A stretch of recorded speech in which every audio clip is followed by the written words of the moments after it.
Fine, thank you. On behalf of my Deputy Convener and myself, can I give you a very warm welcome to Falkirk Council's Planning Predetermination hearing this evening.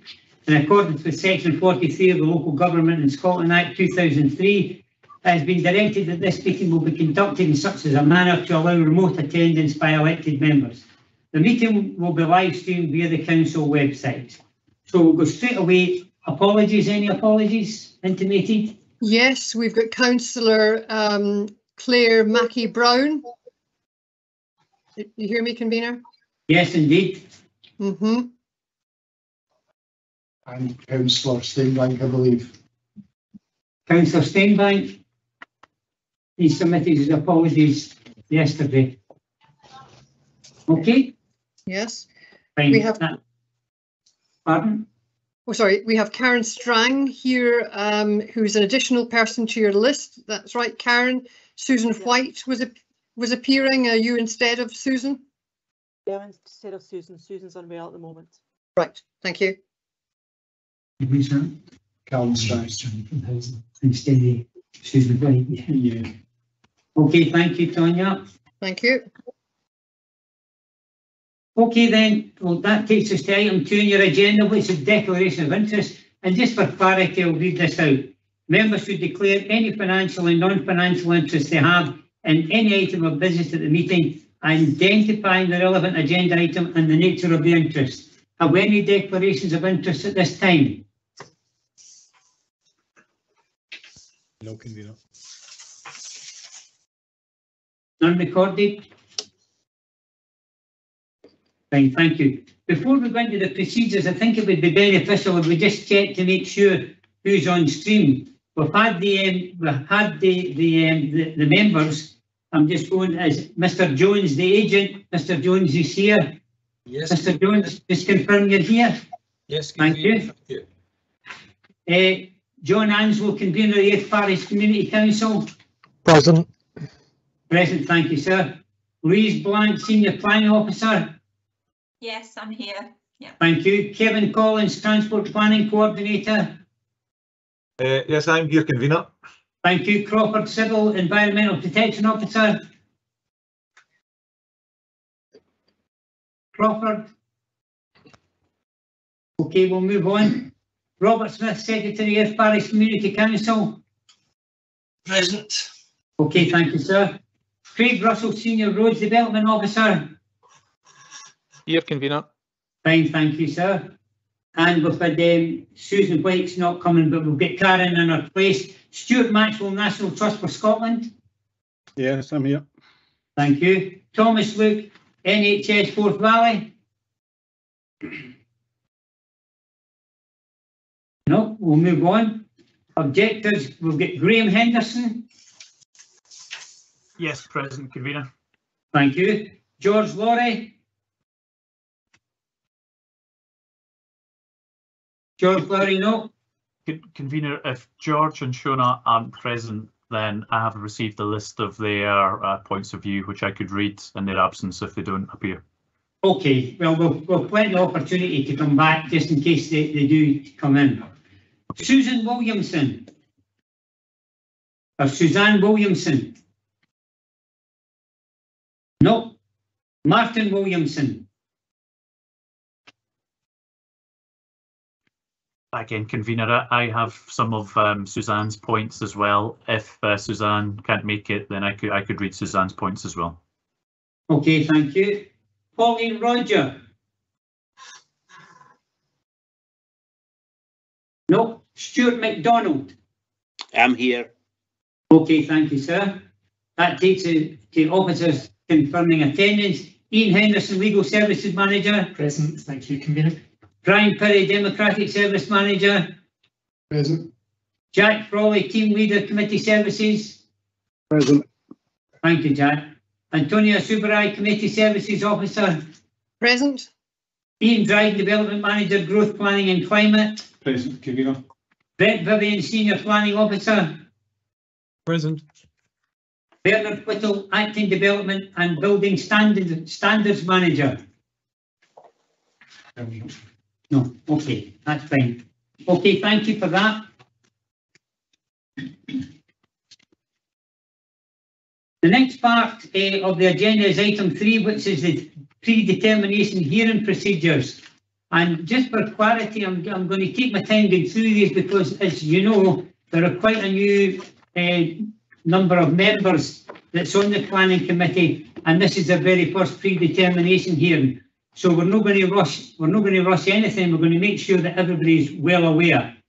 So there's been a formal welcome by the convener, and the order of proceedings and procedures to be followed at the hearing are going to be explained at the moment. And I'm going to go through them just. Okay, Brian, you got them up there? Yeah. The first part will be the convener will ask the relevant officer from the council to present the report relating to the planning proposal. We've done that. Yeah. Okay, moving on. The next one is the convener will invite the applicant or their agent and any statutory consultees to speak in relation to the proposal. The applicant or their agent will normally be entitled to speak for 10 minutes, whereas statutory consultees will normally be entitled to speak for up to 5 minutes. Okay. The members of the committee will be invited to question the applicant, agent, statutory consultees, and may seek guidance on factual or legal matters from the officers after each presentation. Thank you. The convener will invite other persons who have submitted representations, including the objectors or supporters, to speak to the terms of their representations submitted in response to the planning proposal. Each party will normally be permitted to address the committee once for up to 5 minutes, so as to avoid repetition. Where parties have a similar interest or objection, a spokesperson will be invited to speak on behalf of the group. In these circumstances, the spokesperson will normally be permitted to speak for up to 10 minutes. The convener may limit the number of speakers addressing the hearing on any particular topic or may curtail any speech which repeats any matter on which the hearing has already been addressed. Thank you, Brian. The applicant and or agent will have a right of reply to any points raised by any party heard by the committee. The members of the committee will be invited to question any party heard by the committee or may seek guidance on factual or legal matters from council officers after each presentation.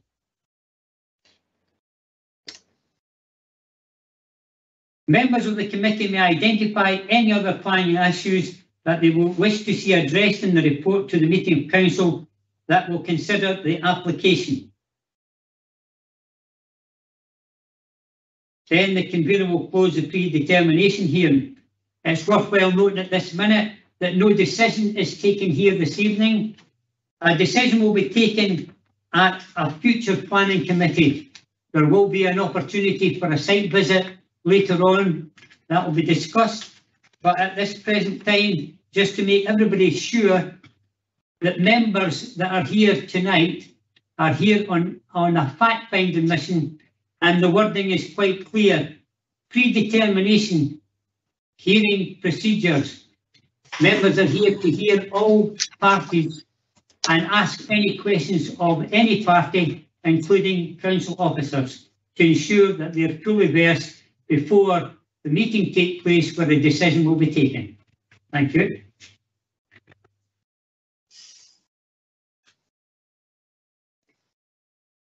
Before I ask Bernard Whittle to come in and give us a report, I think it's worthwhile stating quite clearly that members of the previous planning committee will recall that a predetermination hearing for this application was held on the 20th of January 2022.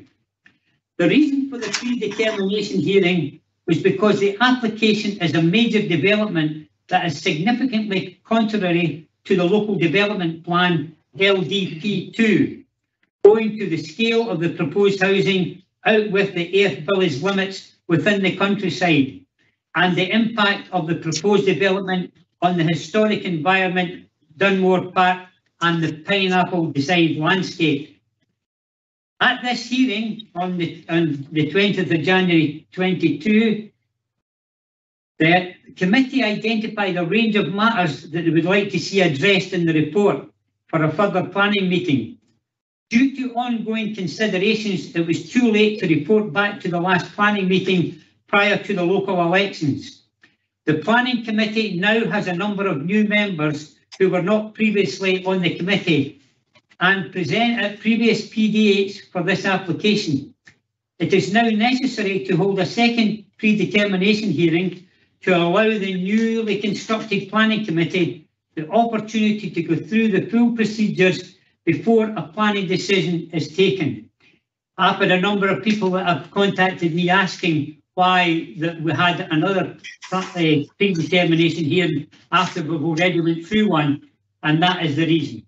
It's now an opportunity for our officer from the council, Brent Vivian, to give us a summary of the report and the application in front of us. Thank you, Brent. Thank you, Convener. This application seeks planning permission in principle for the erection of a visitor centre and 82 2 and 3 bedroom bungalows. A plus 55 age occupancy restriction is proposed for the houses. The houses are intended as enabling development to cross-fund provision of the visitor centre. The principal use proposed for the visitor centre is a cafe, with other uses indicated as a tourist information and display area, an arts and craft workshop, and a retail area. Ian, can I ask you to bring up the drawings and photos, and we can have a look at them? The first one to bring up is the master plan, please.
It's not sure. All right, hold on.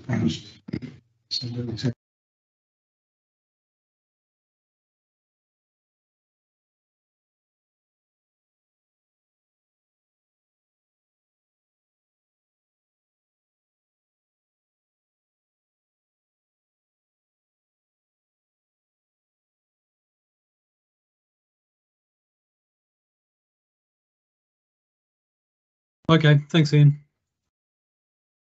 Apologies for the delay there.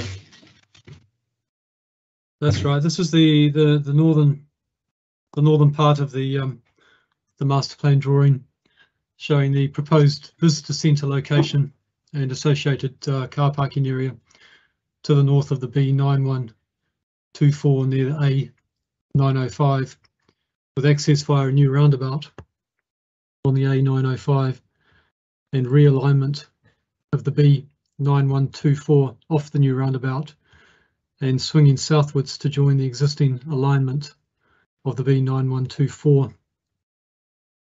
It also, you'll notice a purple line, which is a proposed new pedestrian path from the proposed visitor centre to the Pineapple to the north. If you could scroll down in, we can pick up on the housing area as well.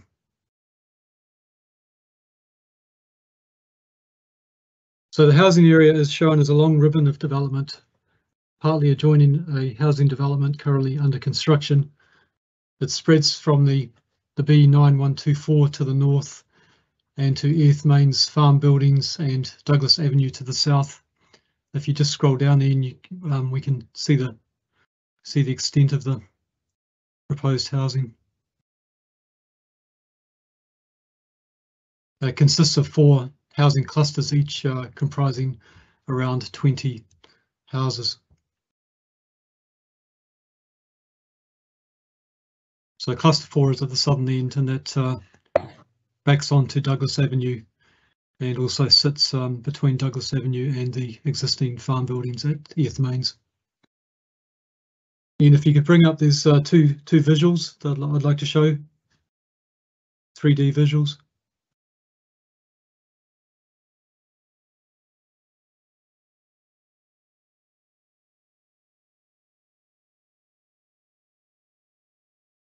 These give an idea of what the visitor centre might look like. So that's the first one, and there's another one as well.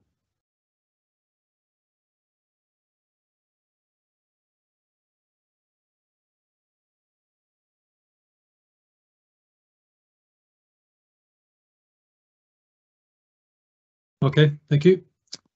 There's also 3 photos that I'll show. These are photos taken from the private road to the Pineapple, looking into the site of the proposed visitor centre. Yeah, you can bring that one up first. Thank you. That's a view from the private road looking north towards the Pineapple, with the site of the proposed visitor centre on the right hand side. And the next one.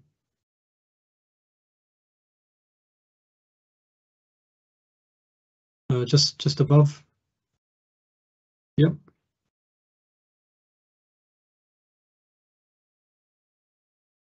So that one's looking from the private road across the open field where the proposed visitor centre would be located, towards the A905.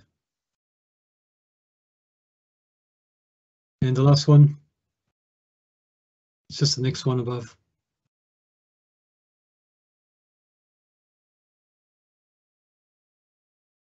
And that one's looking from the proposed road across the field where the visitor centre would be located, towards, in a southward direction towards the Earth Village. Right, thanks, Ian.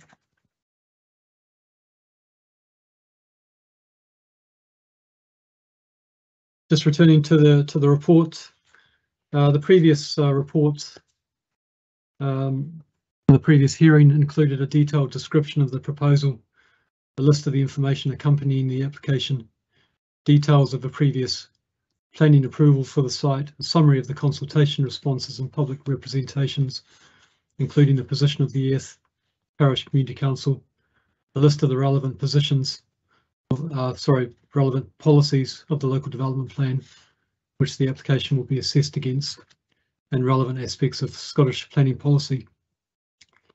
The report recorded that 153 public representations had been received, consisting of 81 representations in support, 67 objections, and 5 neutral representations. The wide-ranging points raised in the representations were summarised in the report. In addition, the report recorded that the Earth Parish Community Council had decided to take a neutral stance. In terms of the consultation responses, it was noted that National Trust for Scotland had objected to the application. Historic Environment Scotland and the Council's Museum Services had concerns regarding impacts on the design landscape.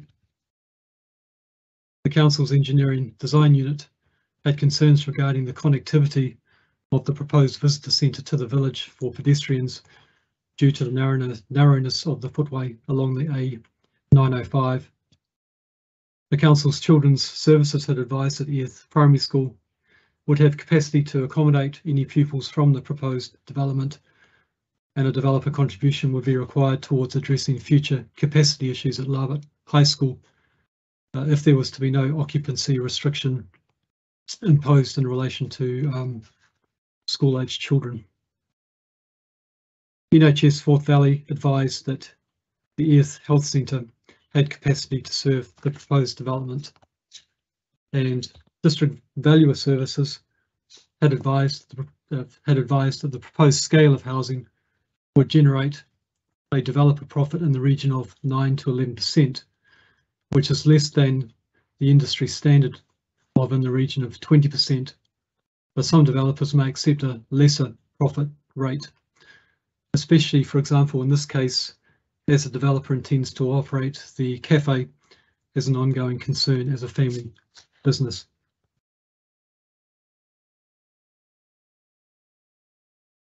At the previous hearing, the committee agreed to carry out an unaccompanied site visit to view the physical characteristics of the site and surrounds.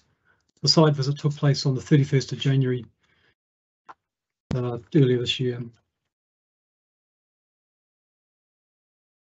The matters identified at the previous hearing that the committee wished further information on are summarised in paragraph 6 of the report prepared for this evening's hearing, and they relate to education, healthcare, equality issues, housing need, the proposed age occupancy restriction, the business case for the proposed visitor centre, landscape and visual impacts, environmental impact on the pineapple, protected species, the local development plan history for the site, and there was also a request for further information from the National Trust.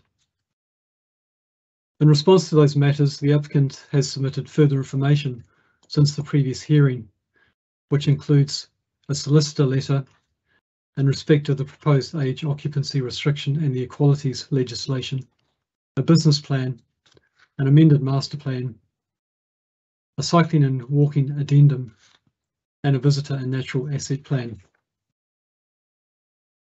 Paragraph 8 of the report prepared for this evening's hearing sets out information in response to the matters highlighted by committee at the previous hearing. It's quite extensive. There's a number of comments there that you'll see in paragraph 8 of the report.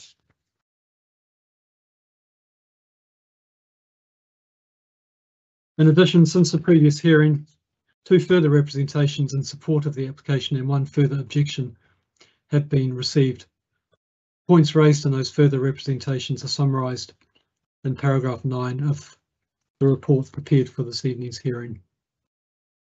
I might also add at this point that a further letter was received from the National Trust on the 30th of August, advising that they had reviewed the further information submitted by the applicant since the last hearing, and they retain their objection to the application.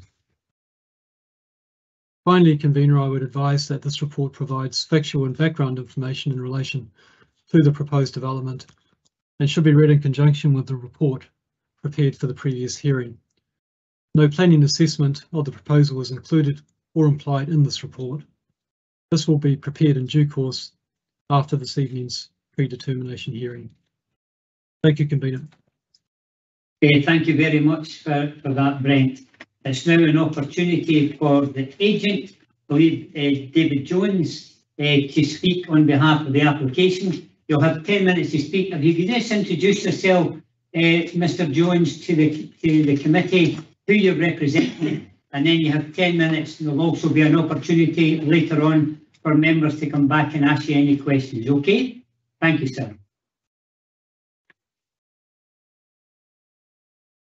You're on mute, sir.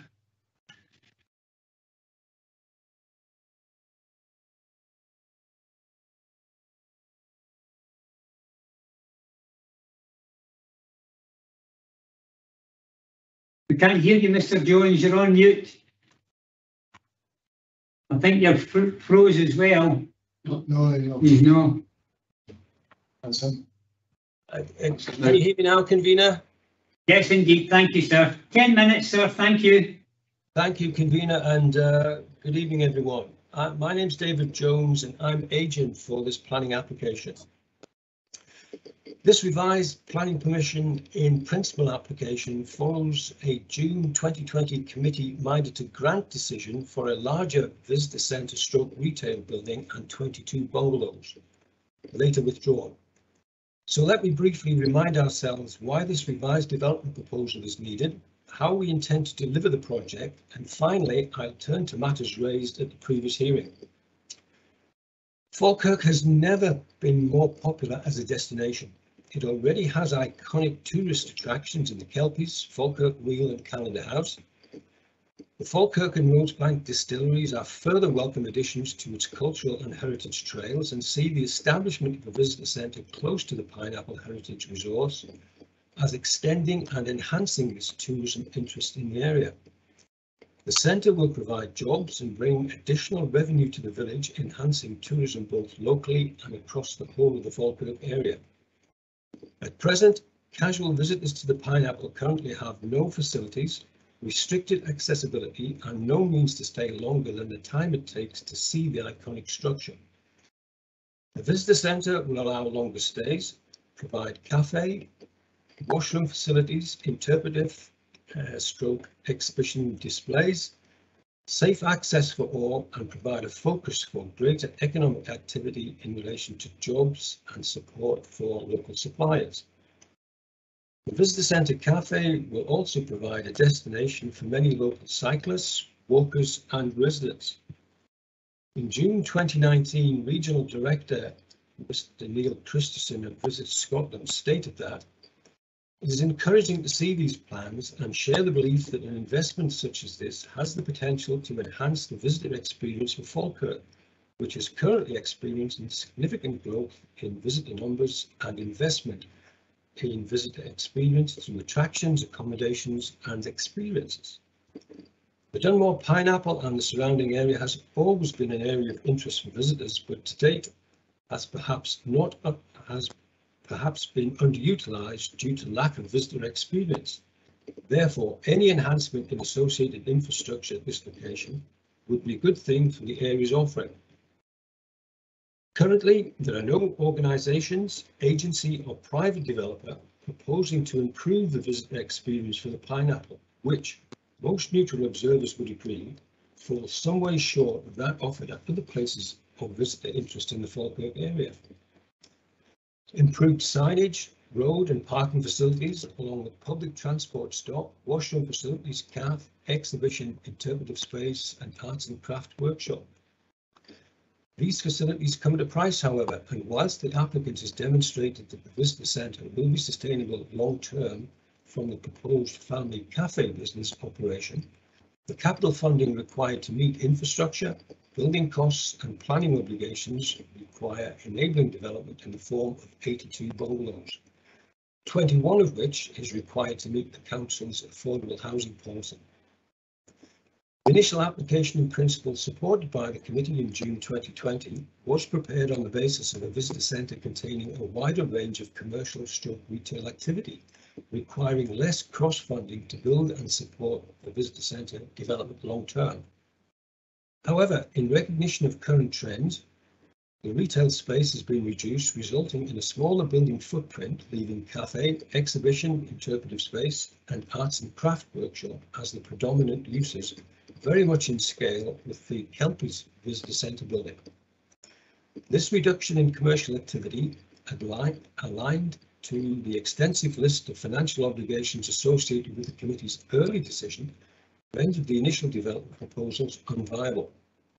The present number of supporting bungalows allows the centre to proceed covering all building and infrastructure costs while meeting known obligations in respect of affordable housing contributions towards public transport, open space and provision of roundabout site access onto the A905.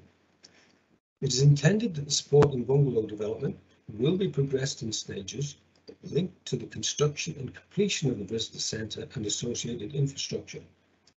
We know from the officer's report that a need exists for this type of accommodation, and the development will contribute to meeting an identified shortfall in Falkirk's effective housing land supply.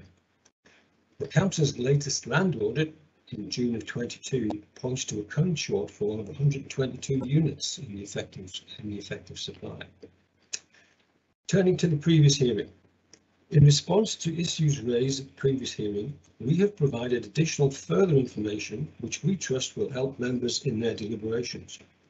Let me now briefly turn to these matters. Proposed age occupancy restriction. We have presented legal advice to the council confirming that such a restriction is legitimate in terms of the Equalities Act, is enforceable by burden within the property title, and in regular use by developers McCarthy and Stone. There are numerous examples of where this has been applied by McCarthy and Stone, and the nearest one that I can think of at the moment is Wellside Place in Falkirk. Our business case for the cafe enterprise has been reviewed by the council's Business Gateway Service and considered fair and reasonable. The scale of enabling development is directly related to development costs and has independently been assessed by the district valuer, who concluded that a greater housing component, a total of 148 units, would be required if site acquisition and standard industry operating profit were to be applied. The applicants are already landowners and will be owner-operators of the cafe and the visitor centre. For the past 10 years, the applicants have operated a successful cafe coffee shop at Sutra Farm on the A68 in Midlothian, and see this, the cafe at Canada Wood, the Smitty Blair Drummond and Craigie's South Queensferry as great examples of what can be achieved.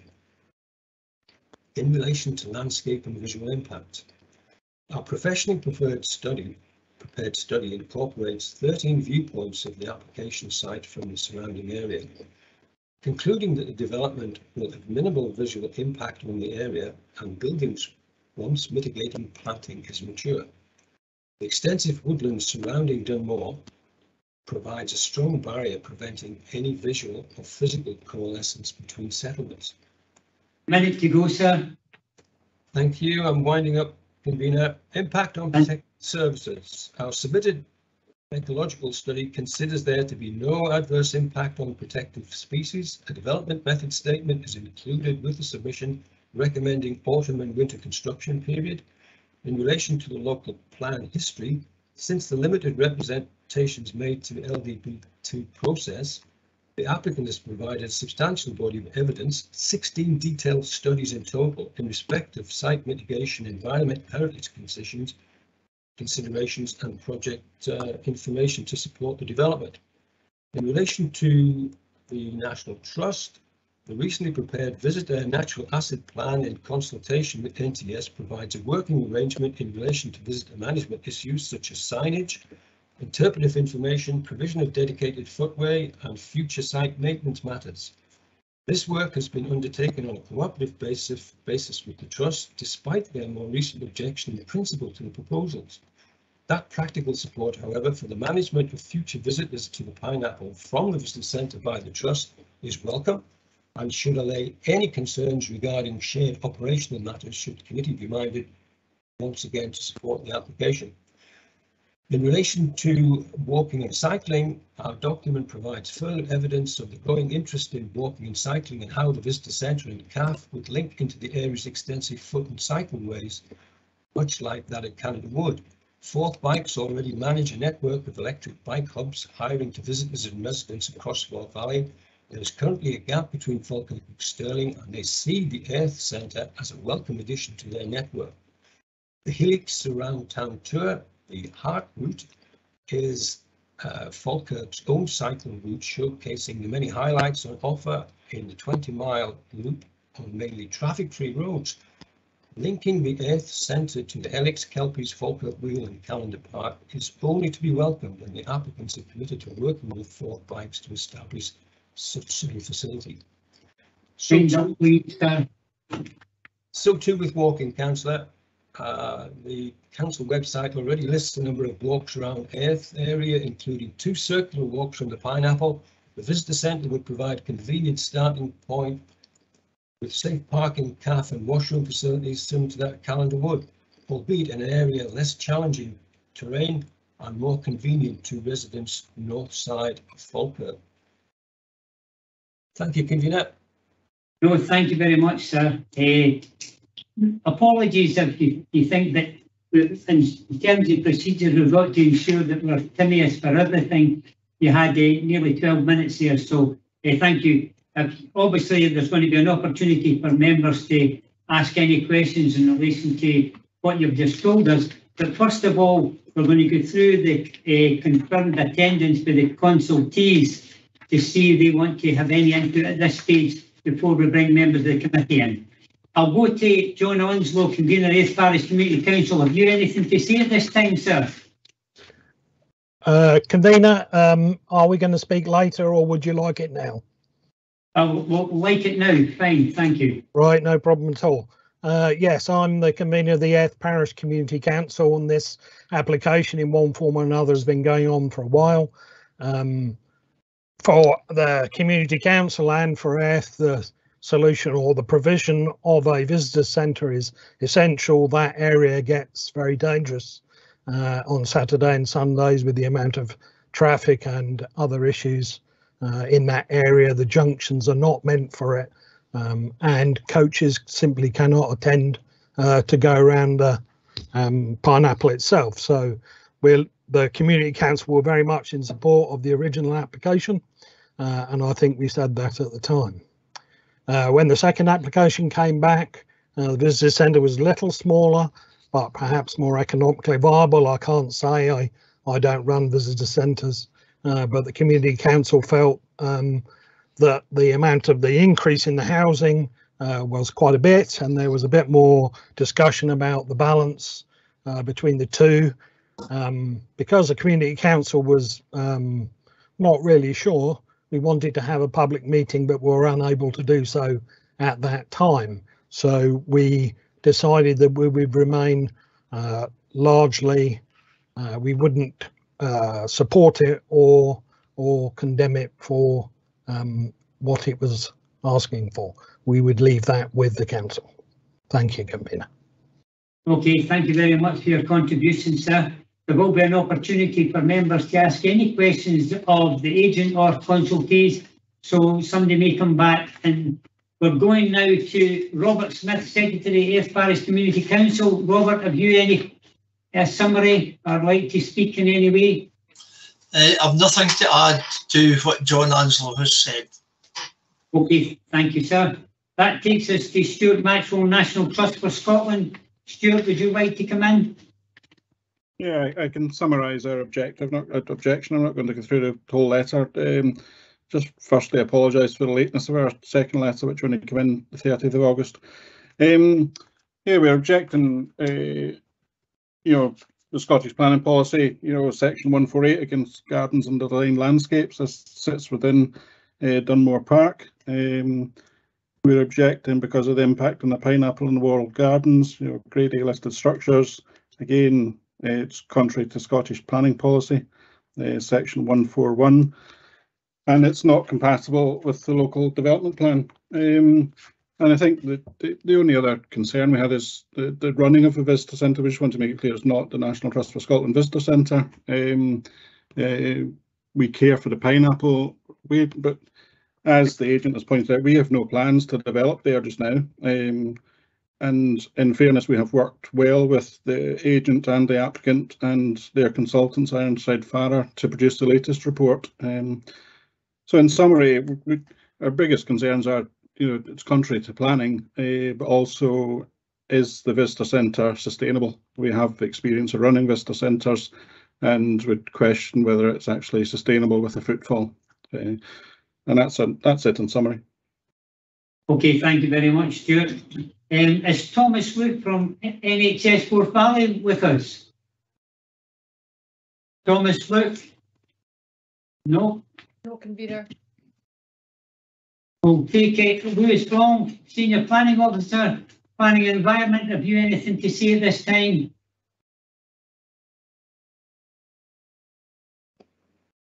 Louise? Sorry, I couldn't get my mic on. No, I've nothing further to add at this stage, no. Okay, thank you very much. Kevin Collins, Transport Planning Coordinator, anything to say at this stage? Nothing to add at this stage, Convener. Thank you, sir. Proper Civil Environmental Protection Officer, have you anything to say at this stage, sir? I don't think he's turned up at any time, Convener. No, here. Okay, thank you. Craig Russell, Senior Roads Development Officer. Craig, anything to say at this stage? Nothing to add, convener. Nothing to add, that's fine, thank you, sir. Well, Susan White's not here, but Karen's here. Service Development Officer, Housing Communities. Anything to say at this stage, Karen? The only points I have, 2 points, that the need for affordable housing in the area, and there's a need for wheelchair accessible housing. That's all. Okay, thank you for that. There's now an opportunity for members of the committee. You've heard, first of all, the agent speaking, and you've heard some of the consultees. So you have an opportunity to ask any questions of any of them. So is there any member, have you maybe put your hands up and easily distinguish you? Councillor Redmond, you got a question for who? The question is for David Jones. Yep. Agent. I was just picking up on a point you said about age restrictions. You were saying it's used by McCarthy and Stone. Does that mean that, are you saying that people maybe younger than 50 wouldn't be allowed to buy these houses or something? Or Yes, convener. did I pick that up right? Yeah. Mr. Jones will explain this situation, which is quite important. Mr. Jones. Yes, convener, that is the case. These properties are designed for both in terms of purchase and living for 55 and above age group. Right. I don't know. It's just you know, kind of following on from Cam's point there, like about the need for affordable housing and then also disabled access housing. I don't think it's very fair if we've got somebody in the Falkirk area under 55 in a wheelchair to say to them, you know, they couldn't buy this house. I don't know. I take a bit of a problem with that. You know, you need to be Jack, over 55. as I stated at the beginning, this is a hearing for us to learn and all right, listen it's not today. It's not really an opportunity to maybe come forward with your own interpretation. It's what's being said. Right. Really, just saying, but is that in the planning application, or is that just the idea? That is in the planning application, and it's a point that will be brought up by many people in relation to, because it's anti-discriminatory or whatever. But I think the agent has explained it. But your question's been answered there, Jack. Thank you. Thank you. Councillor Murtagh. Thanks, convener. And I think obviously there were many points and questions from the previous report that have been updated in this report, but obviously many of them are to be explained in the further planning report. So the questions that I've got for the developer, for the agent here, it was mainly one you mentioned in the submission, the recent submission, basically about the kind of walking statement and cycling statement and open space policy. One of the things, obviously, we won't see we won't see the detail and assessment of that until the report. So I'm not trying to cross-examine on it, but I wondered what, when you're talking about the support of the visitor centre, obviously allowing more people to visit the Pineapple as the historic monument adjacent to it, although not connected. Even from a sort of point of view of the National Trust land being limited on that site, on the Dunmore Park sort of designed landscape, have you had any further dialogue with the adjacent landowners in terms of, you know, at the moment the Pineapple, if you like, is used to access the wider woodland area, so there's the kind of concern about the historic design landscape, and you mentioned the woodland walks, etc. Have you had any dialogue with you know, the other landowners or the land users, and consulted with how people use the Pineapple? You were saying you gave an impression about how people use the Pineapple currently. Have you done any consultation about how people use the Pineapple currently and how the surrounding landscape will be affected? Thank you, Councillor. We've been in discussion with the National Trust, who are custodians of the Pineapple itself, and our consultants in preparing the report have analysed the situation in terms of service users and visitors to the area. On that basis, they produced this document, which we work with along with colleagues at the NTS. And they would seem quite happy in terms of what we were proposing. The impact on the network, if I can call it that, was deemed to be a relatively small number of percentage of visitors to the centre itself. And that's based on surveys and information that was given to us from examples elsewhere. So on that basis, and if your question was all about would it have a significant adverse effect on existing uses and the infrastructure that's there at the moment, I think in short the answer is no. But mitigation measures that we're bringing forward through this specialist study would help ease that usage and provide some comfort in relation to the joining owners, that's the trust, and ourselves on the basis of people visiting the area. Okay, I suppose, and thank you for that answer, and perhaps if that information is made available as well, the basis of those studies, you know, could help us when we come to our deliberations at committee. I suppose my question is not so much just, I know the site very well, I live very close by. I suppose it's knowing that this site, yes, the pine, you're mentioning the landowners and the pine and the National Trust owning the pineapple, but this site obviously extends all the way from the castle area at the top of the hill all the way down and over, and then it's the pineapple is currently used as an access point not just to the pineapple but to the whole network, as you put it, in Dunmore Park. So it's whether you've had any dialogue with the wider users of that whole network area about how that's used, not so much the impact on the users, but the impact on the local environment and the impact on the land management. If you're going to increase the footfall, and that's the intention of having the visitor centre, have you done any assessment about how that increase in visitor numbers will impact on the biodiversity, etc.? You yourself, we'll get a report in committee what officers think, but have you done any assessment of that yourselves? Not me personally, but that was all part of the background work that was provided by our own consultants in doing so. The report has been made available to officers, and I'm sure you'll get a breakdown in terms of how that's been assessed. But I personally have not been involved in further discussions with any other users in that location. Okay, my only other question, Convener, because and obviously we'll get that information in the report and be able to look at that, and I can perhaps ask officers to make sure that the basis of what your consultants have said is included for us, so we can look at it.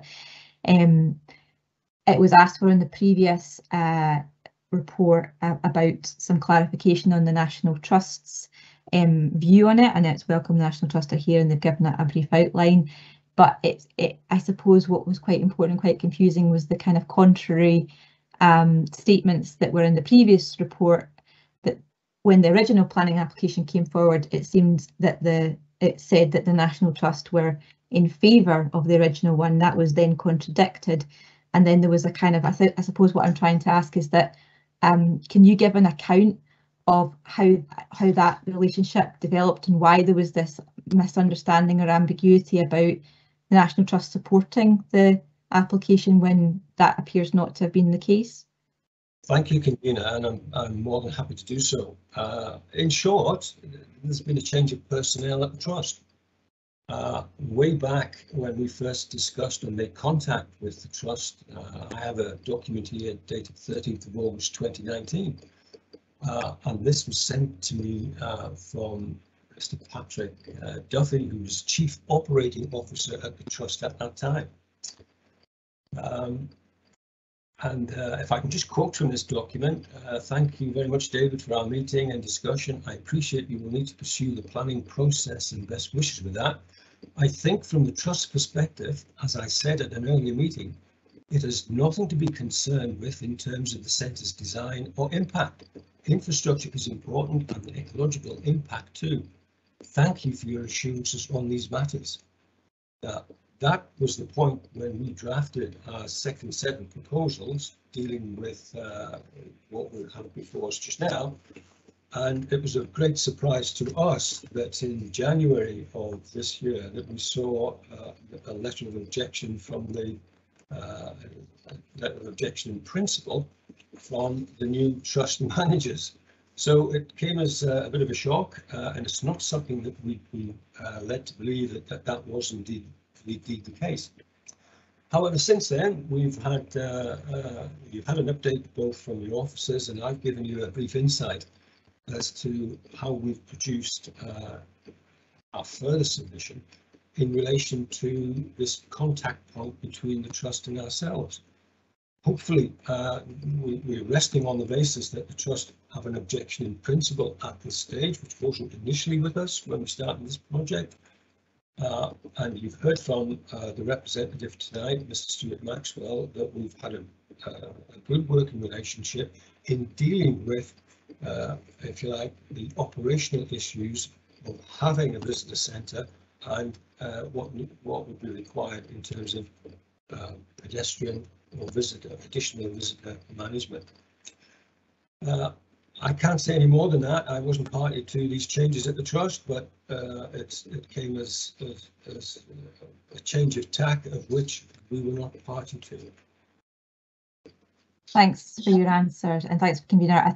I know that, and it's extraordinarily important that there's no cross-examination in this hearing, and I don't wish to, but I suppose it will be important to establish from the trust point of view their view on that also. So I could ask the same question of the trust, but maybe perhaps just ask officers that when this report, I mean, I know we will ask formally, but there is, to Mr. Jones, there is a little bit of ambiguity which still confuses me, because what the reporter originally said and what that's in our report tonight about what, even when the original site was considered, and what the reporter had said in reference to having it included in LDP2 seems to say that there was no evidence of any existing or any discussion with the trust, and I think that's where it's confusing for us to have that in black and white in our report.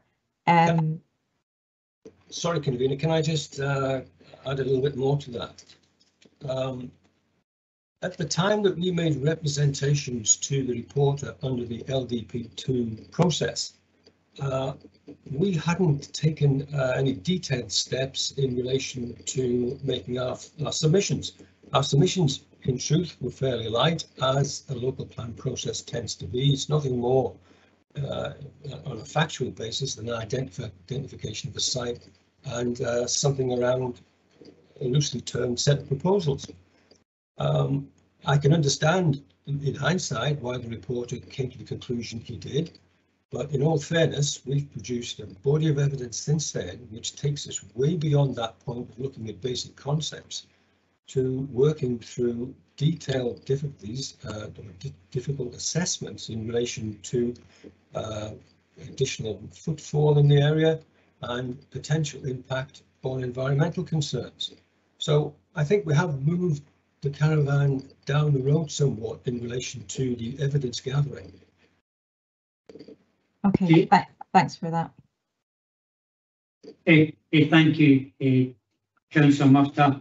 An opportunity now for Councillor Gordon Forrest to ask any questions of Officer Brenton in relation to the report or the agent or any consultees. Thank you, Councillor. Thank you, convener. My question is to Mr. Jones again, and it's a follow-up on the question that was asked by Councillor Jack Redmond regarding the age restriction within the development. The houses are 2 to 3 bedrooms, I think you said, and as such they could be classed as family homes. Is there a restriction on younger people, sons, daughters, taking the homes at a later date, such as if a parent dies? Is there a restriction on this, children actually inheriting those homes? Well, our legal people have prepared documentation to the effect that this would be a burden on the property title, and any subsequent third-party purchase would be subject to those tests and assessments. So, in short, yes, there would be. Thank you for that. As an additional one, is there a restriction to any child living with their parents within those homes? Yes, convener, that would be the case, as McCarthy and Stone use a similar restriction. It would be like for like on that basis. Yes, I thought as much because I remember a well-known episode regarding a developer that put that in place, and a couple bought the house without telling the developer that they had a grown-up disabled daughter that they looked after, and they were not allowed to actually move in. So thank you for that. The next question I'd like, again, is to yourself, Mr. Jones, is that this is a staged development, in that the further on that the development of the houses go, the further on the visitor centre goes. Is that correct? Not strictly, no. We are proposing to build the visitor centre as a phase 1 operation. We need the business up and running, and it will be centred around the visitor centre and the cafe, which is going to be central to sustaining the visitor centre long term. So we see that as part of a phase 1 operation. We will have technical discussions with your officers on the basis of a staged release of housing, in order that we can bring in funds to provide the building or the wherewithal to construct the building and the infrastructure that we've talked about. Oh, thank you, but one is dependent on the other. If the visitor centre cafe does not take off, you won't have the funds to develop the rest of the development.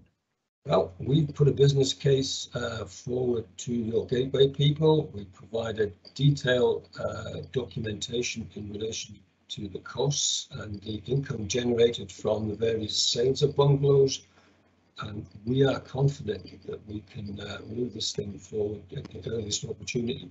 We want the visitor centre, we want the cafe, and we see this as central to the project. I understand that. Thank you for that. The reason I asked was the looming cost of living crisis, which will impinge on everybody's earnings. Thank you for that. Okay, thank you for your input, Councillor Forrest. Now, Councillor Kerr, I believe, was wanting in for some questions. Thanks, convener. My first question is to Stuart Maxwell. Hi, Stuart. Hi, Stuart. Stuart, you mentioned the pineapple in the walled garden. Will the visitor centre disturb the pineapple and the visit in the walled gardens, or is it far enough away not to, as in construction? The construction of it won't. No, I don't see any issue with that, and actually the operation of it won't disturb anything. I think. Whether it will bring many more people, it's debatable. But no, I don't think we've any concerns about the construction of it or the placement of it. It'll actually, I can't see the pineapple being overwhelmed with visitors, so it's not going to cause any issue operationally that way. And yeah, the construction, I'd imagine, will be fairly well contained within its site. So with myself and David have spoken about when we've been on site, so it'll be self-contained. So no concerns there.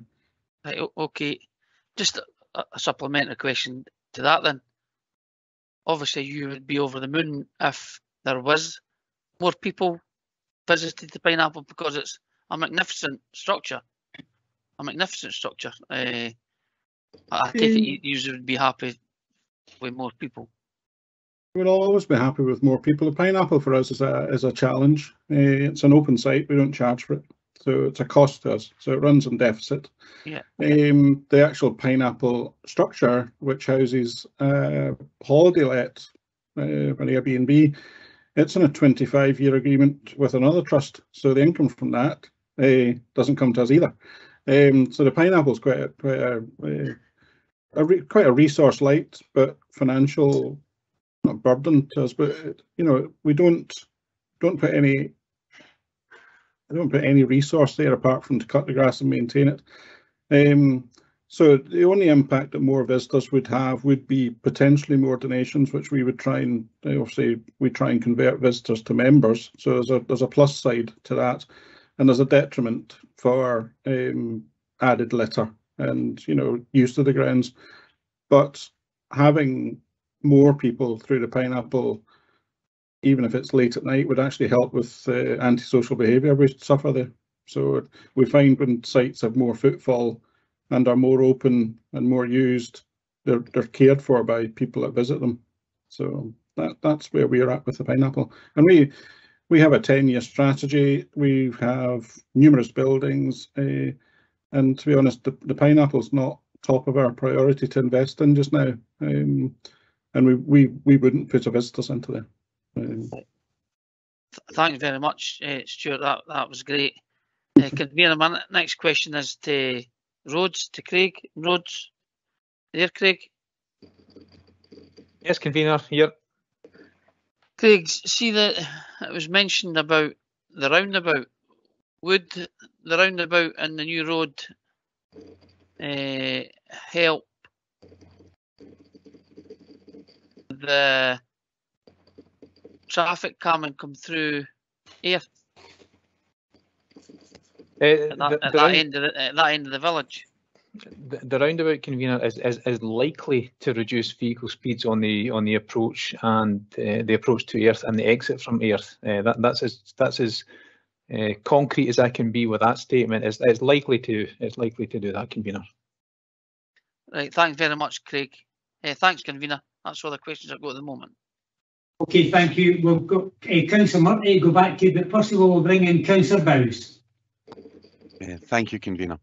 My questions are probably it was one to Stuart, and then I'm going to ask not so much a question, but and I maybe be premature with this, but ask for some information from our Mr. Henderson for the actual committee itself, if that's okay. Stuart, sorry, Mr. Maxwell, I don't know you obviously. Be polite. You spoke earlier, and I accept what Mr. Jones says about the business plan and how it's went through our business side at the council, but you spoke very much on experience of visitor centres not operating. I don't know if it's worth it if some of that information could be supplied to the planning committee, maybe as if we have to request it, or is it something you could just supply so that then we can consider that, because it's obviously considering the round it's on this application. Yeah, we're more than happy to supply what we've got. I think one of the challenges we had when we were working with the agent in Ironside Farah was trying to find a like-for-like property. We run a number of visitor centres, but we can certainly pull some. I think we've pulled information together for the report for the agent, but we will pull some more together and see what else is out there in the industry. Thank you, Mr. Maxwell. I will just confirm, Mr. Jones, that doesn't mean I don't believe the business plan that's put there. I would just like to see the two sitting together so that when we're actually making a decision, we can actually look at that. The next one goes to Ian Henderson, who is from our legal department. And again, I appreciate what Mr. Jones, and there's a legal letter supplied. Our guidance, obviously, on the committee is through our Mr. Henderson. My concern is, and I get what was said earlier on about younger people taking over, but my concern is the resale of properties. Fine, I can see where you can control and only sell to people over a certain age when you're initially selling. And I think in the first planning application we looked at, I'm almost certain there was a lot of concern made about whether we could actually legally hold that. So could we make sure, sorry, could you possibly please, that's probably a better way of saying it, make sure there's quite a bit in our quite definitive information on that for the planning committee when we go forward, because I think it is, how could you say, a bit of a game changer one way or t'other, and I think it's very, very important that we have that information, and it's something which we can stand by whichever way the information goes. Thank you, Councillor Rouse, and indeed that was a point that was noted from the last predetermination hearing. So further information will be given on means of enforcing in terms of title deeds and also matters such as conditions and planning permissions. So that information will be brought forward in the officer reports. Thank you, Councillor Rouse. Okay then, is that you finished, Councillor Rouse? We'll go back to Councillor Murtagh. I'd be pleased to hear yes. Fine, okay, Councillor Murtagh. Yeah, you'd be not so pleased to hear that I'm coming back in. It was on this, I suppose, a supplementary, both on what Councillor Bowes has just said and Councillor Redmond. And absolutely, I know that our legal department will provide us with the evidence on their opinion about the burdens and how they're enforced and in terms of occupancy. But it was just because the agent, Mr. Jones, he's mentioned that in his, you know, and I think you mentioned a specific previous development and the legal opinion. Are we able to see the basis of that legal opinion? Because basically what I would like to ask you, considering you're putting it forward, is what that has looked at in terms of equalities. Councillor Forrest mentioned about, for example, other children, older children living, but given that part of your marketing here is to say that these are properties for over 55s. So I wonder whether your equalities assessment and legal advice has looked at that aspect of, for example, the elderly population often have people come to care and live with them. So the rights of those, the rights of the older people themselves to have younger people come and live with them, and also the rights of pregnancy and maternity that are protected characteristics. So you can't restrict pregnancy and maternity as protected characteristics, and over 55s can have children. So whether we're able to see the entirety of your legal advice so that we can look at that and see whether that's considered in the opinion that you're giving forward. Convener, if I can just come back on that particular point. Yeah. Our legal officers, our legal people have presented a case to your own officers who will inevitably have some interpretation on that. I'm sure you'll get a full report in time, but as far as we're concerned, we have provided the information that was necessary to support our case, and I'm sure the planning report, when it eventually comes to committee, will have the answers that you're looking for. Okay, thank you. Thank you. Okay, thank you. Have we any other questions at this stage from members, or can we move on to the next part? Okay, that takes us to item 6 here, which is the convener invites other persons who have submitted representations, including objectors or supporters. Now, I know that we've got a number of objectors here, so I'm going to bring in, is Graham Henderson there? Graham? Graham Henderson? Yes, would you like to start off with the objectors? You've got 5 minutes, sir. I would, thank you very much. And for those not present at the previous predetermination hearing, I'd like to recommend that those persons go back and view that, just to get a sort of picture and the history of how we've got to this point. Yeah, and before I start, I'd just like to make the point quite clear as well, in terms of us providing a comprehensive response to the points raised by the applicant, which have had sort of 6 months to raise these points. We've had 8 days maximum, circa less than that, due to a sort of link issue accessing the report. So to make a comprehensive response to all those points, we feel we've been compromised in being able to do that. But we have pulled together a response which I'll get into just now.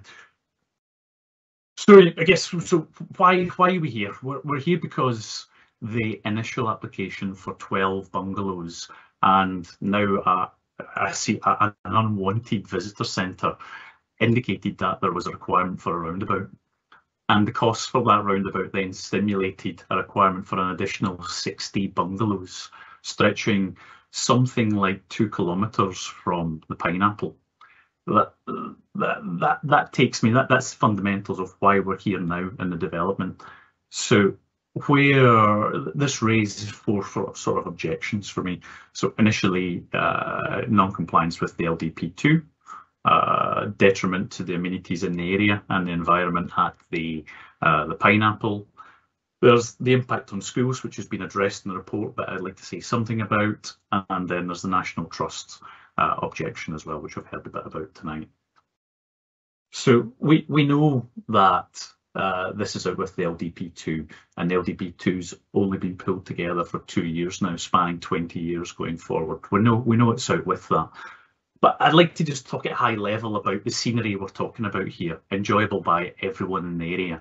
So the residents nearby, Douglas Avenue, Castleview, Brucegate, Airth in general, I've spent sort of 16, 17 years now, and that's sort of walk up to the back of the church, up Main Street, round the back where we're talking about, by the LDP2 area, and also by the current situation where they were proposing to build 82 bungalows. It has been essential for people's well-being. Families have enjoyed it, dog walkers, exercise, people in general have enjoyed that. Those views as part of the LDP2 are going to be taken away as part of that to the north, to the Forth, and to the east to the Forth Bridge. Now, this application then is looking to then build 82 bungalows heading along the sort of south and west towards Stirling here. So those views in those areas are going to be sort of destroyed from a sort of well-being perspective, where houses will be built. That, if I think back to the pandemic, those areas were essential for people walking. See, this is prime land in Airth where people go to enjoy themselves, and very soon we're going to have 108 houses along here, but then in future we're now talking about adding another 82 as well. So that will be, that facility will no longer be there. The other thing I'd like to sort of move on to is sort of detrimental impact in the area. So I guess in terms of when schools come into this, the roadway in Airth, we already have the residents where we're supporting a 20 mile an hour speed limitation in this area. Now that is pre the 108 houses which have been built as part of the Lockey Castlegate estate. So traffic calming is already desired in that area, and I lived immediately next to the roadway for 15, 16 years, and I can tell you people going to school in the morning think it's already a hazard. And then currently we're expanding that for another 108 houses, so maybe circa another 200 plus cars being 3 to 4 5-bedroom houses. And now we're considering further housing as well, which is over 55, which is on a hill, which will be difficult for people of that age essentially as well. So I think we have to give some consideration to that. And also we've spoken about schooling previously, and the school's been at the limits. There's some evidence in the report that says the schools are at 76% capacity, and that's due to fall. However, looking at the capacity report I've seen, I see a different response. I see that the percentage of capacity is due to increase to a peak at 84% in 2024.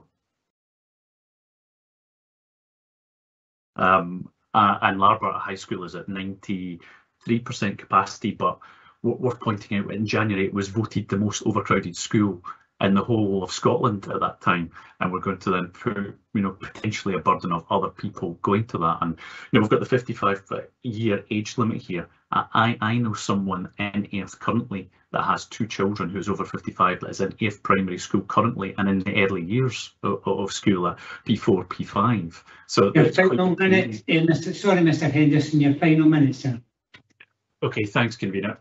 Okay, so yeah, so that certainly, we've spoke about age there. That can certainly impact on the schools and the management of that. Right, I guess, two final things to raise for me then, I guess. So the Community Council have taken a neutral stance on this, and I thank them for forwarding on our objections to yourself. I appreciate that. But in the list of representations, there is something like 28 people within the Douglas Avenue, Castleview and Brucegate estate, 28 objections to 2 for in that estate. Into the wider Airth area, there's 51 objections to 10 supporting. So the ratio of support to against this is greater than 5 to 1. So today I've submitted a request to the Community Council to reconsider that neutrality because the neutrality was based on not being able to have a group public meeting. So I've requested, based on the conditions changing, that we go and review that, and we have a public meeting to look at, you know, that neutrality by comparison with formal applications that's there. And I mean, I guess I touched on the views there. It's also worth pointing out that the objectors come from far away here. I know we talked about this last time, but the objections come from Banshire, from Glasgow. The people that are completely unaffected by the development are the sort of supporters of this, whereby we've got a ratio of greater than 5 to 1 against it inside the village. The final point was picked on by one of the councillors there earlier. I sort of missed his name, unfortunately. But yeah, the cost of living rise here, in terms of the viability of a business, we're talking about pressure on people's incomes as a result of the financial crisis, what's going on there. The viability of that business, the income from that business would surely be reduced based on that scenario. Okay, thank you very much, Mr. Henderson. I know 5 minutes seem a long time, but the fact is that everybody has to get an opportunity to speak. Mr. Jones, you will know that you have an opportunity to come back in when everybody's spoken to address any comments that's been made. Now, I think it's Mr. Laurie. Mr. Laurie, you want to come in, sir? Yes, thank you very much, convener. Thank you, sir. And I will be very brief this time. First of all, I'd like to start with an apology to actually Graham, because due to logistics, I couldn't make the pre-planning meeting that we had on Tuesday. So apologies for that. I may necessarily go over some ground, but I think it's worth reiterating what it is. I only have 3 points to basically make or bring to the attention of the meeting. First is the contradiction to the LDP 2. The proposal that was submitted by George Russell Construction was not contained within the Council Development Plan, the Local Development Plan 2, which was only adopted on the 7th of August. And this plan was there to take the housing requirements up to 2040. We've already heard that, I think, from Graham made that themselves.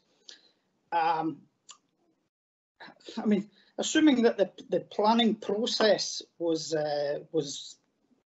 you know, the robust, we can't understand the fundamental change why something that was not suitable in 2000 is now suitable in 2022.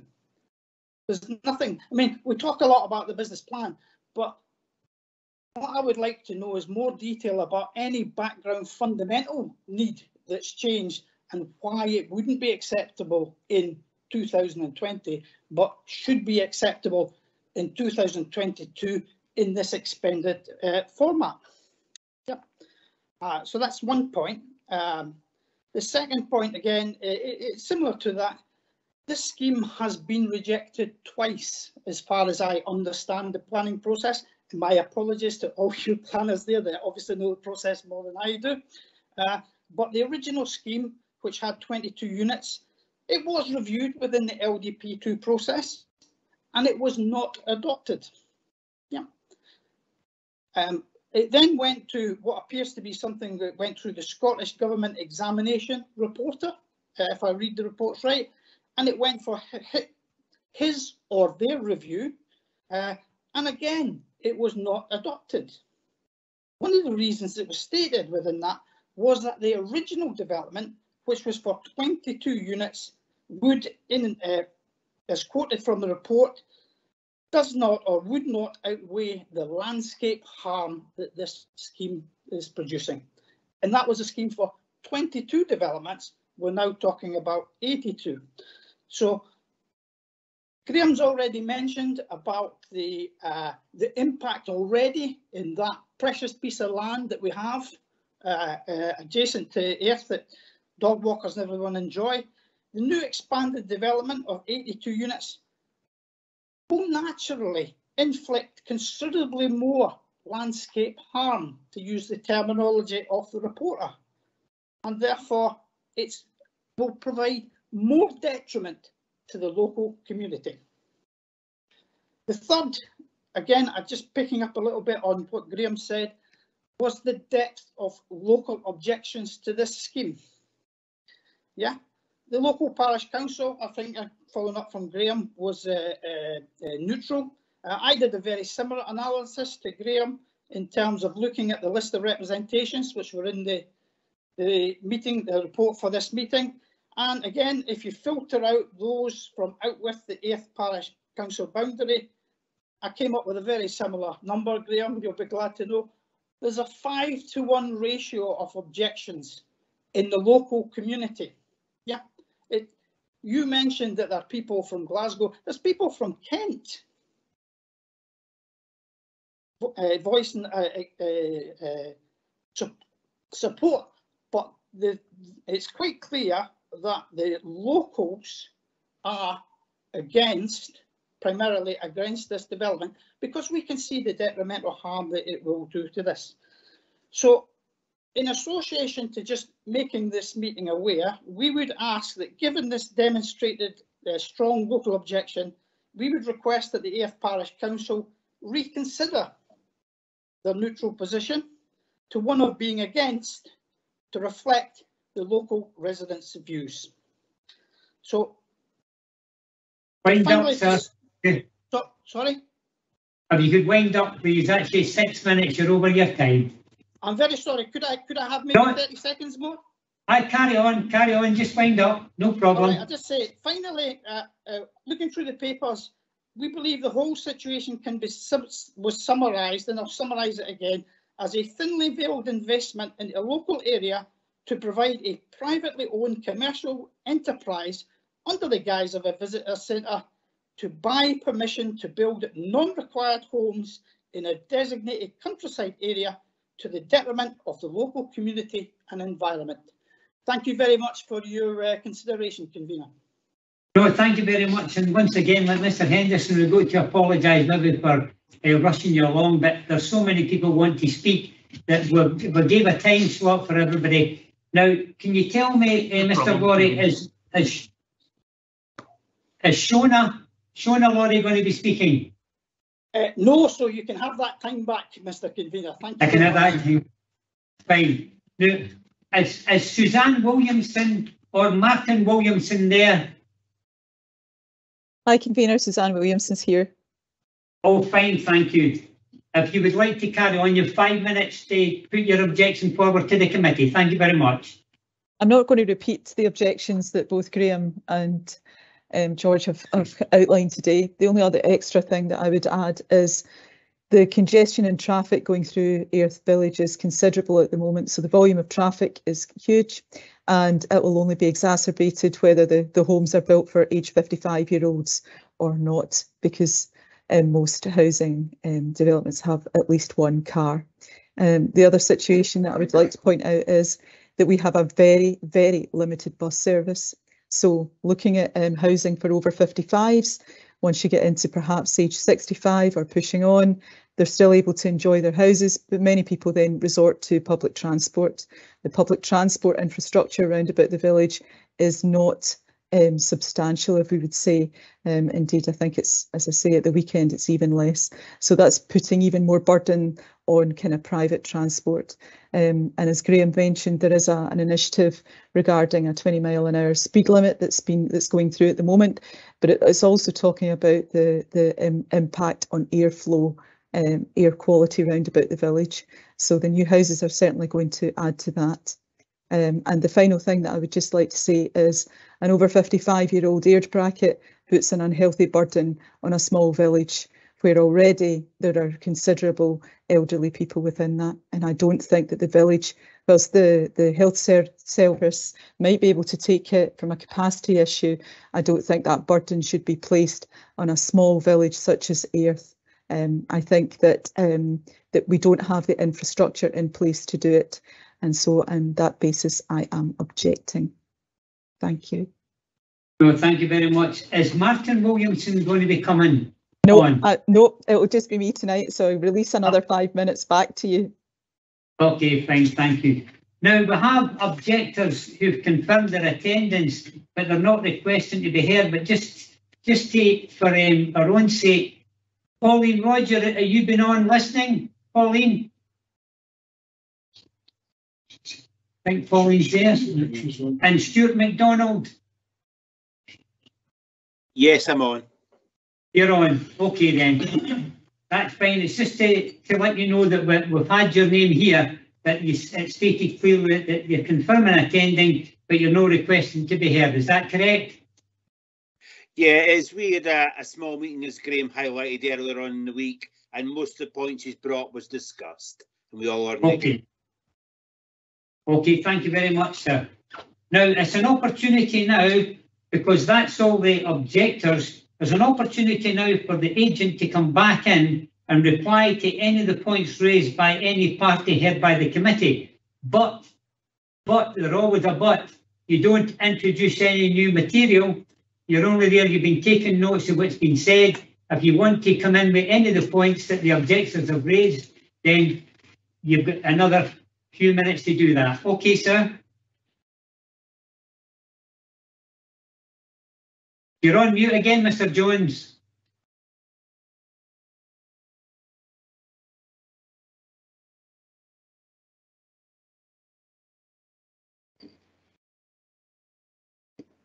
Okay, carry on.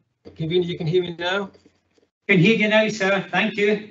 Yes, thank you, Convener. I will be as brief as I can and pick up as many of the points that I've made notes on. First of all, I commented in relation to the local development plan process. It was evident from the reporter's conclusions that the reporter at the time was not convinced we provided sufficient evidence to justify the release of this land or provide for housing or provide the visitor centre.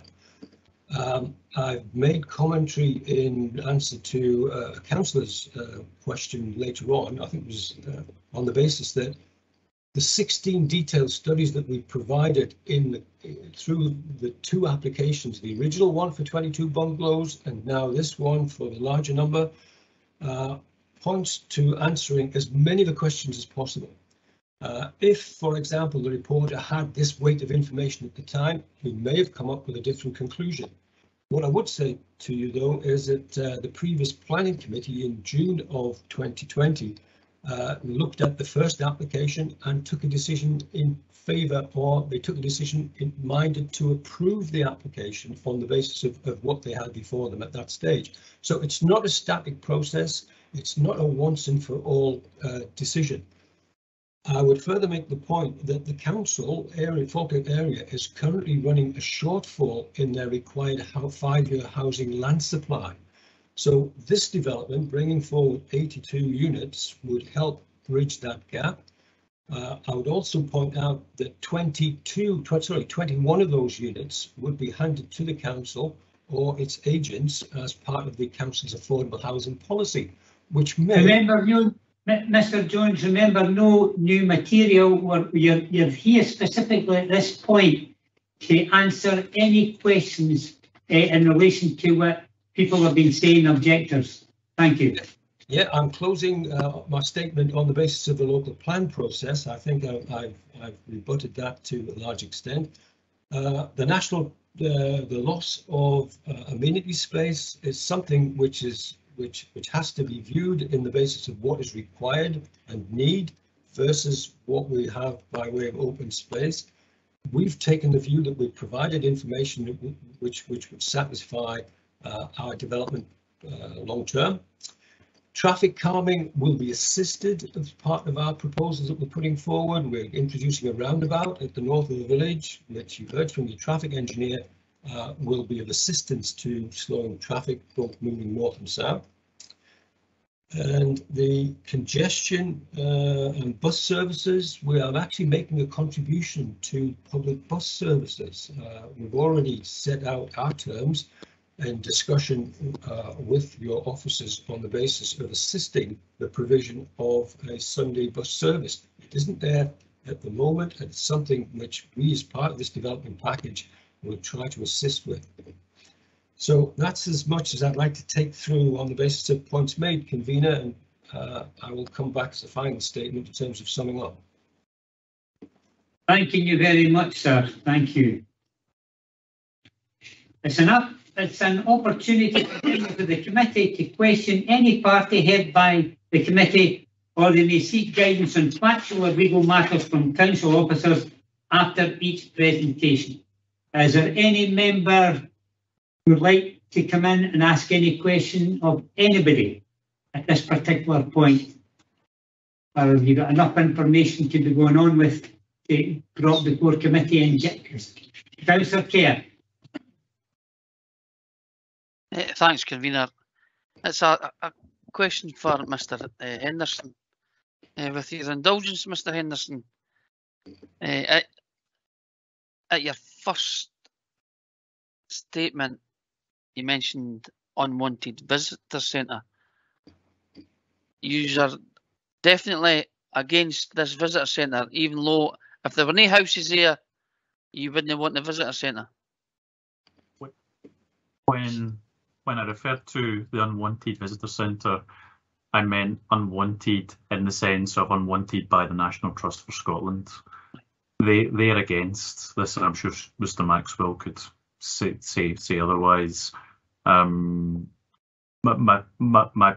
personal view is that I could personally see this failing and being a building that was just there, you know, as a structure with no running cafe, with I don't know, an eyesore on the structure, which is currently countryside essentially.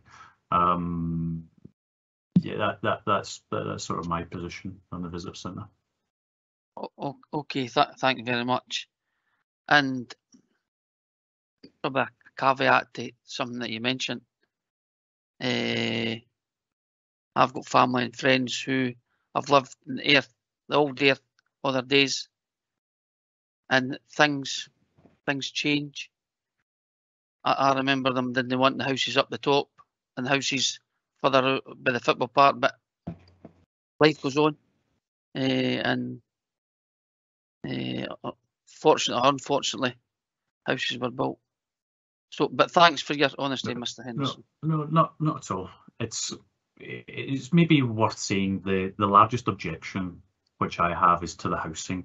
I don't object to the visitor centre as much as the housing, because I can see, you know, the visitor centre being some, you know, there's maybe some positives there for the visitor centre, although we've listed out the negatives. But the bungalows striving 2 kilometres from that to my opening statement, as you mentioned, was why are we here? To justify the finances for the original application, which was 22 bungalows plus a visitor centre. The cost of that roundabout, which, you know, there's the debate of the National Trust for Scotland are indicating they're objecting to it.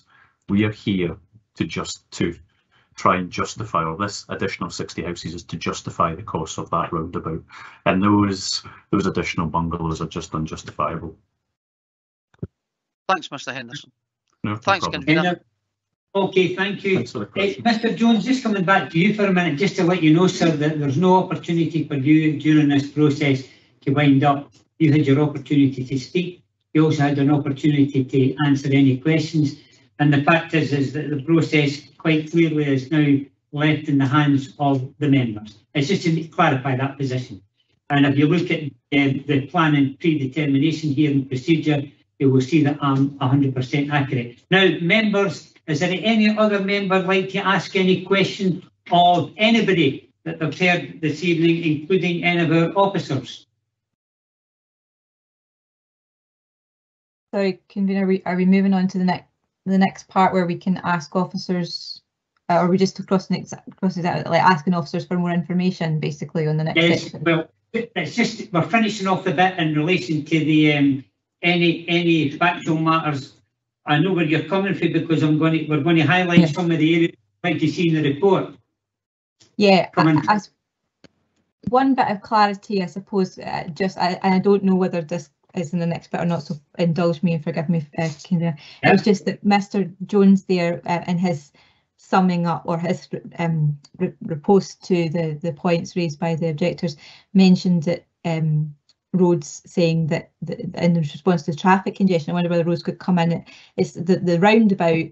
The roads officer, I think it was Craig Russell, said that he could say it was likely that it might reduce the speed, you know, might impact, but in terms of the congestion, in terms of numbers, that's not what was being said. It was just if you could, because I think there was a bit of confusion there, but the officer was saying, they could confirm, was saying it's likely as much as they could say that it could reduce speed, but the impact that what was being made was that an additional 82 houses would create more traffic, and there was no nothing that was saying that it was going to help with the volume of traffic, I suppose. Right, we'll bring Craig back in. That's a valid point. And that's still, we're on questions at item 9.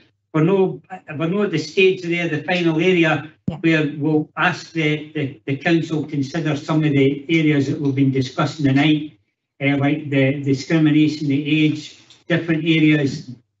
So, Craig, you want to come back in with that question from Councillor Murtagh? Yeah, there's two parts to this. The first part is to say that the council's transport planning unit would assess the traffic impact from this development. So I have no comment on the number of vehicles that will come from this development. Just to expand a little on my comment about the likely impact that the roundabout may have on vehicle speeds. This is an application for planning permission in principle. Yes, it shows a roundabout. It shows a roundabout in a certain position. The roundabout may not be built in that position. It may be smaller than it's shown on the drawing. It may be larger than it's shown on the drawing. So there are too many unknowns at this stage, and possibly even once we do have the detail, to be absolutely categorical to say this will absolutely slow traffic speed. My position on this is that it's still that it is likely to do. That's my professional opinion. That's as an engineer and as a driver as well. When you encounter a roundabout, you typically slow down. No, thanks for that, convener. I'm just reading point 9 about on the procedure and saying about committee may seek guidance on factual or legal matters from council officers after each presentation. I suppose one of the main questions is and Mr. Henderson's already been asked it, about the enforceability of the of the burden and how that would actually apply, and how occupancy would relate to that, and enforcement of whose occupancy. I know that we're going to get that in the final report, but I suppose I wondered whether Mr. Henderson had any comment in terms of what's already been said from both the objectors and the agent, in terms of the kind of things that were cited there about precedent and how that would apply, or whether we'll just get all that in the final report. Thanks, Councillor Murtagh. It's a good question. You will get information on that in the final report. What I would say is that burdens are not uncommon in title deeds, and they are particularly effective in the case of a sale, because a purchasing solicitor's agent will look at the title deeds and report to their client and to banks and so on. So they can be effective. As I noted at the last predetermination hearing, the council is not a party to what is in the title deeds, so it doesn't have an enforcement role in terms of title burdens and conditions. But there will be a fuller response to that in the report that will come before Planning Committee. Thanks, Mr. Henderson. I think that's hopefully the response in the plan report will contain the questions about particularly about occupancy, and also about what, given you just said there in your legal opinion about the council not having an enforceability role on those burdens, therefore how the other policies would apply. For example, if children or those under 55 did come to live in there, what would actually be the effect? So I'm hoping that all that will be contained within the report, but I think it's really useful to just air that here so that we can kind of understand what it is we're looking for as a committee on that legal question. You're 100% correct. That takes us into item 10, which is members of the committee identifying any other planning issues that they wish to see addressed in the report to the meeting of council that will consider the application. But it's no council now, it's obviously just the planning committee. So I think you've started the ball rolling. So is there any other member there have anything that they would like to speak to any of the council officials or Mr. Henderson in relation to the report that's going to be coming at the planning committee? Now, I would say at this stage that there's no date being set for the planning committee that will hear this, because obviously there's a lot of information coming forward, but that will come out as soon as possible. There's also going to be an opportunity, especially for newer members of this committee, to go on site, and they have an opportunity to look. Some members who've been previously on the committee and were at the predetermination hearing and the 20th have already been in site, but there is going to be an opportunity, and I would ask that the new members take it. Other than that, has there anybody else got anything, any of the members got anything to say that they would like to be considered in this application on the report? Councillor Kerr, then we're back to Councillor Murtagh. Thank you. Thanks, Convener. Can I get, it'll probably be education. If, like Councillor Murtagh has indicated and Councillor Redmond indicated, if these 82 bungalows, if there were people went to live with somebody, and as we say we can't enforce that, how would that impact? I know it says it's 74% in school capacity in Earth. Would the 82, if these were normal houses, would the 82 houses or bungalows impact on the school capacity then?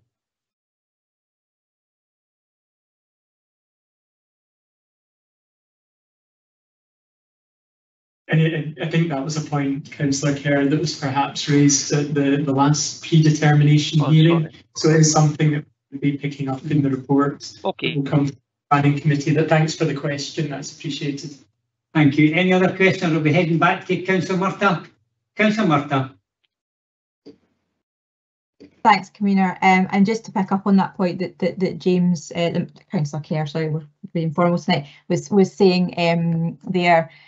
I did ask for that information, and it is in the update report. There is a bit more information in that, but what I would like to ask officers is, having read the update report, and what it says is in recent years the school roll has settled at around 75, and then it looks at the next 5 years, and they've said, you know, it's expected to drop to 70%, etc., etc. But what I would like to ask education to do, and I declare as the education convener the slight interest in this, but the current document, which is the Education Planning Capacity Statement for 2022, actually has Earth Primary expected to be at peak of 85% in the next years. That's the current document, and Larbourt High at 99%. So I think that's it's just to make sure that officers then go back and reference. It is referenced in the report that Earth Primary has no additional capacity to build in that, so it's in the education capacity statement about how carefully that's monitored, but the two documents seem to be slightly at odds, so it would be good to have some clarity and to make sure that there is somebody from education at the planning committee, so that we, if we do have questions about that, that we can look at that, because I think that looking, and as I understand it, it's supplementary guidance, and the ratios, and these are all houses, so it would be the ratio of the pupil product ratio. My maths is slightly different to what's in that report, so I would like to make sure that that's properly clarified. So that's my first ask. And again, with Larbourt High, it's predicted to be at 99% capacity, and I think we had that confirmed in the planning report yesterday in relation to another plan application. So again, it would be good to understand that. The NHS, I know there's nobody here from the NHS tonight, so I couldn't really ask this in the thing, so perhaps officers could go back to the NHS. What's said in the update report is that the practice at Flynn, which is obviously for those who are not familiar, in Stirling district, the practice at Flynn is open, but then it goes on to note about the situation where, but they don't have to register people, new patients who are already registered in Stennismuir if they move into the area. So I think it'd be good for that situation to be explained in the planning report, and maybe I don't know whether it's possible that officers can write to NHS to try to tease out that situation or explain it to members. Obviously, I understand it very well, being a local resident and registered at Full Inn. But I think particularly because of the context of the plan application being for over 55s, a situation where having to go to Stirling, not to Airth, but to Stirling, and potentially not having to even register there is probably quite important to planning application. So perhaps if that could be explored. I think the other asks around equalities issues, around the sort of planning environment are to come. But the one thing that perhaps maybe could be embroidered or better explained, there's a section in the update report about housing need, and there was discussion about effective housing land supply, and this came up again yesterday in our previous planning meeting. Perhaps officers could prepare how that relationship is playing out in terms of it's saying what's identified in the housing need for the type of housing being affordable housing, and that the shortfall being affordable housing, but that's not necessarily related to the housing land supply. I know we're going to have a briefing as members, but perhaps for this particular report, in case it happens before, a kind of an explanation of that particular point in relation to the housing that's proposed could be included. So they're really my main points. I think everything else is already there to be picked up in the report, so happy with that. Okay. Thank you for your input there. Councillor Sinclair.